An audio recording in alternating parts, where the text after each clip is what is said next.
సింహరాశి వారికి ఎలా ఉండబోతుంది ఈ యొక్క నెలలో అనేది చూద్దాం. సింహరాశి వారు మనం బాగా గమనించినట్లయితే ఈ యొక్క రాశి వారికి వచ్చేటప్పటికి సప్తమంలో కుజుడు శని కలిసినటువంటి సంచారం జరుగుతుంది. కుజుడు సప్తమంలో ఉన్నప్పుడు తన యొక్క దృష్టి ధనస్థానం మీద ఉంటుంది, అదేవిధంగా జన్మరాశి మీద కూడా ఉంటుంది అన్నమాట. దీని ప్రభావరీత్యా వచ్చేటప్పటికి శరీరంలో అధికమైనటువంటి వేడి అనేది ఉంటుంది ఈ రాశి వారికి. కాబట్టి కొద్దిగా జాగ్రత్తలు అనేది ఉండాలి. ఆరోగ్యపరంగా కూడా తగు జాగ్రత్తలు అనేది తీసుకోవాలి. అదేవిధంగా కుజుడు యొక్క దృష్టి ధనస్థానం మీద ఉన్నప్పుడు ఈ యొక్క రాశి వారికి వచ్చేటప్పటికి డబ్బు అనేది కొద్ది ఎక్కువగా ఖర్చు అవుతుంటుంది. ఇరుగు పొరుగు సఖ్యత విషయంలో తగు జాగ్రత్తలు అనేవి తీసుకోవాలన్నమాట ఈ యొక్క రాశి వారికి.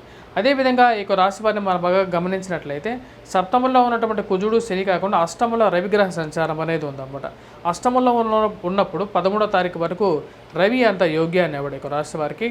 ముఖ్యంగా ఈ రాశి వారికి వచ్చేటప్పటికి ఎప్పుడైతే అష్టంలో రవి ఉన్నప్పుడు జీవిత భాగస్వామి ఆరోగ్య సంబంధితమైన విషయాల్లో తగు జాగ్రత్తలు తీసుకోవాలి. తన యొక్క ఆరోగ్యాన్ని పరీక్షించుకోవాలి. అదే మీ యొక్క ఆరోగ్యాన్ని కూడా పరీక్షించుకోవాలన్నమాట.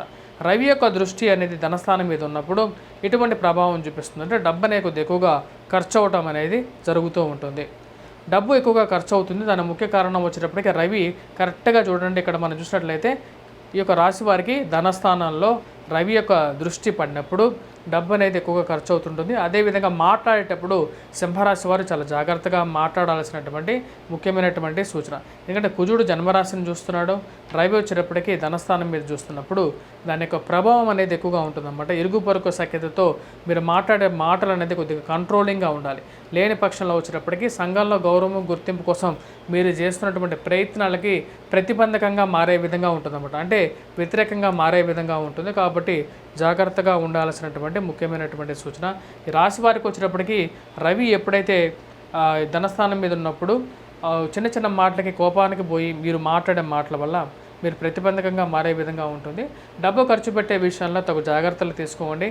ప్రయాణ సంబంధితమైన విషయాల్లో కూడా జాగ్రత్తగా ఉండాలి. ఈ యొక్క రాశి వారిని బాగా మనం గమనించినట్లయితే కుజుడు ఈ యొక్క రాశి వారికి వచ్చేటప్పటికి సింహరాశి వారికి సప్తమం నుంచి అష్టమంలోకి, రవి వచ్చేటప్పటికి అష్టమం నుంచి భాగ్యస్థానంలోకి మారబోతున్నాడు. కాబట్టి ఈ నెలలో మరి ఈ రాశి వారికి వచ్చేటప్పటికి అంత సానుకూలమైనటువంటి ఫలితాలు అయితే గోచరించట్లేదు. రాజకీయ పరంగా కూడా అంత అనుకూలమైనటువంటి ఫలితాలు గోచరించట్లేదు. కొద్దిగా కష్టసాధ్యమైనటువంటి ఫలితాలు కానీ గోచరిస్తూ ఉన్నది. దానికి ముఖ్య కారణం వచ్చేటప్పటికి కుజుడు సప్తమం నుంచి అష్టమంలోకి ప్రయాణం చేస్తున్నప్పుడు కూడా జీవిత భాగస్వామి ఆరోగ్యాన్ని మరియు అదేవిధంగా ధన సంబంధితమైన విషయాల్లో కొంత ప్రభావాన్ని ఎక్కువగా ఈ యొక్క సింహరాశి వారి మీద ఎక్కువగా చూపిస్తున్నాడు. ఉద్యోగ ప్రయత్న సంబంధితమైన విషయాల్లో సానుకూలమైనటువంటి ఫలితాలు అంతగా గోచరించట్లేదు ఈ యొక్క రాశి వారికి. ఇక రాశి వారికి వచ్చేటప్పటికీ రాబోతున్నటువంటి సంవత్సరంలో సింహరాశి వారికి మే 1వ తారీఖు నుంచి గురుగ్రహ మార్పు జరగబోతుంది. కాబట్టి ఉద్యోగ ప్రయత్నాలు కూడా ఏప్రిల్లోనే కొద్దిగా ఎక్కువగా ప్రయత్నం చేసినట్లయితే ఈ నెలలో చివరి నాటికి ఇక రాశి వారికి కొంచెం సానుకూలమైనటువంటి ఉద్యోగ ప్రయత్నాల్లో అనుకూలమైనటువంటి ఫలితాలు పొందగలుగుతారు. మానసిక చింత నుంచి ముందుగా బయటికి రావడం కోసం ఇక రాశి వారి కుజగ్రహ శ్లోకాన్ని కూడా పఠించాల్సినటువంటి ముఖ్యమైనటువంటి సూచన. ఈ రాశిలో ఉన్నటువంటి విద్యార్థులకు ఎలా ఉండదు అనేది చూద్దాం. ఈ రాశిలో ఉన్నటువంటి విద్యార్థులు వచ్చేటప్పటికి ఇది కష్టపడి చదవాల్సినటువంటి ముఖ్యమైనటువంటి సూచన.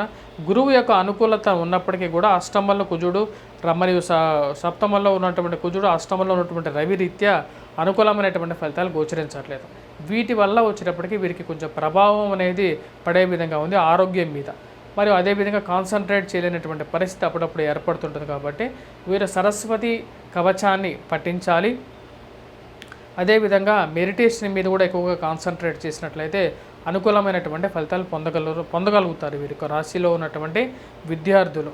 మరియు అదేవిధంగా ఉద్యోగస్తులు చేస్తున్నటువంటి ఉద్యోగుల్లో స్థిరత్వం పొందడం కోసం ఎటువంటి పరిహారాలు చేసుకోవాలి అనేది మనం చూద్దాం. ఈ యొక్క రాశిలో ఉన్నటువంటి ఉద్యోగస్తులు వచ్చేటప్పటికి రవికి వచ్చేటప్పటికి సూర్య నమస్కారాలు అనేది చేయాలి. సూర్యుడిని ఎక్కువగా పూజించాలి. ఎందుకంటే శాస్త్రాల్లో అనునిత్యం కనిపించేటువంటి దేవుడు ఎవరు అంటే సూర్య భగవానుడు. మరియు అదేవిధంగా కుజుడు సుబ్రహ్మణ్యేశ్వర స్వామి రూపం, సుబ్రహ్మణ్యేశ్వర స్వామిని పూజించవచ్చు. అదేవిధంగా కుజుడు శివుడి యొక్క మానసపుత్రుడిగా కూడా చెప్తారన్నమాట. సో కాబట్టి కుజుడు గ్రహ శ్లోకాన్ని కూడా పఠించినట్లయితే ఆ యొక్క సర్వేశ్వరుడి యొక్క కృపా కటాక్షం కూడా అనుకూలంగా పొందగలుగుతారు. వైవాహిక జీవితంలో ప్రశాంతత కూడా ఈ యొక్క కుజుడి యొక్క ప్రశాంతత పొందడం అనేది జరుగుతుంది. వైవాహిక జీవితంలో కూడా కొంచెం ప్రశాంతత కోసం కూడా కుజగ్రహ శ్లోకాన్ని పఠించాలి. రాజకీయ నాయకులు కూడా, వ్యాపారస్తులు కూడా ఈ యొక్క రెమెడీస్ చేసుకోండి. కొంచెం అనుకూలత అనేది ఎక్కువగా ఉంటుందన్నమాట ఈ రాశి వారికి. సింహరాశి వారికి వచ్చేటప్పటికీ ముఖ్యంగా ఎవరైతే స్పెక్యులేషన్స్లో ఇన్వెస్ట్ చేయాలనుకుంటారో వారికి ఎలా ఉంటుందనేది చూద్దాం. స్పెక్యులేషన్స్లో ఇన్వెస్ట్మెంట్ చేసేటప్పుడు సింహరాశి వారికి అనుకూలమైనటువంటి ఫలితాలు గోచరించట్లేదు. ముఖ్యంగా ఈ రాశి వారికి, సింహరాశి వారికి సప్తమంలో ఉన్నటువంటి కుజుడు ధనక్షయకారకుడు, మరియు అదేవిధంగా అధికమైనటువంటి కోపాన్ని కలిగించగలుగుతాడు. అష్టమంలో ఉన్నటువంటి రవి కూడా అటువంటి ప్రభావాన్ని చూపించగలుగుతున్నాడు. కాబట్టి ఈ యొక్క రాశి వారు, సింహరాశి వారు స్పెక్యులేషన్స్లో, స్టాక్ మార్కెట్లో కానీ, ఇన్పుట్ ఆప్షన్స్లో కానీ, ఫ్యూచర్ ఆప్షన్స్లో కానీ దూరంగా ఉండటం అనేది ఉత్తమం అన్నమాట. లేని పక్షంలో వీరికి అధికమైనటువంటి ధనక్షయం జరగడానికి ఆస్కారం అనేది ఉంది. అధికమైనటువంటి ఖర్చులకి సాధ్యమైనంత వరకు ఏప్రిల్ నెలలో వీరు దూరంగా ఉన్నట్లయితే వీరికి అనుకూలమైనటువంటి ఫలితాలు పొందగలుగుతారు రాబోయేటువంటి సంవత్సరంలో.